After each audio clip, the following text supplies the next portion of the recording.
For decades, The Andy Griffith Show has stood as a shining example of classic American television, a slice of small-town life filled with humor, wisdom, and warmth.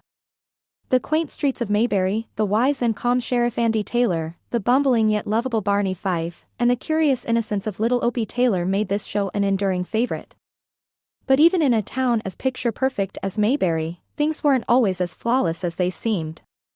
In fact, once you start looking closely, you'll find The Andy Griffith Show is full of surprising mistakes and inconsistencies that might just blow your mind. Let's start with the town itself. Mayberry was supposed to be a sleepy southern town with just a few key locations, but if you pay attention, the geography seems to shift from episode to episode. In one scene, a building might be across the street from the courthouse, and in the next, it's nowhere in sight. Streets mysteriously lead to nowhere, and businesses appear or disappear without explanation. And then there's the curious case of characters changing names. Barney Fife once referred to Aunt Bee as Aunt Martha early in the series. Otis Campbell, the town drunk, was sometimes called Otis and other times Mr. Campbell, as if the writers couldn't decide what fit best.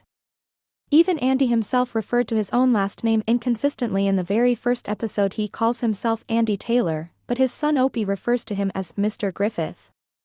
Costumes and props weren't always on point either. Andy's sheriff badge?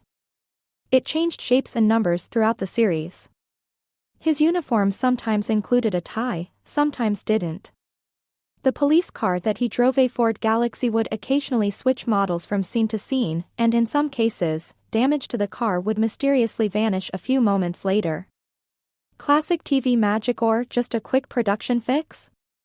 And who could forget the town's phone system? Sometimes Mayberry had an operator to connect calls, and other times characters dialed numbers directly. There was even a moment where the courthouse phone rang despite the fact that earlier in the episode, it was supposedly out of order. Continuity errors were sprinkled throughout the show. In one memorable episode, Opie gets a pet turtle, but by the next episode, it's never mentioned again. In another, Barney proudly claims he's never been married, yet earlier he had mentioned a previous engagement. Little things like these create fun Easter eggs for fans who rewatch the series closely. Perhaps most fascinating of all, though, is how these mistakes have become beloved quirks. They don't take away from the show's charm, they add to it.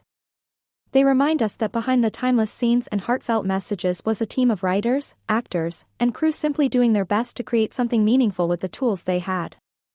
These goofs offer a glimpse behind the curtain and connect us even more deeply to the show's legacy. So the next time you rewatch The Andy Griffith Show, keep your eyes peeled. From continuity mix-ups and character name changes to disappearing damage and out-of-place props, Mayberry is full of surprises. And once you see them, you'll never look at this classic the same way again.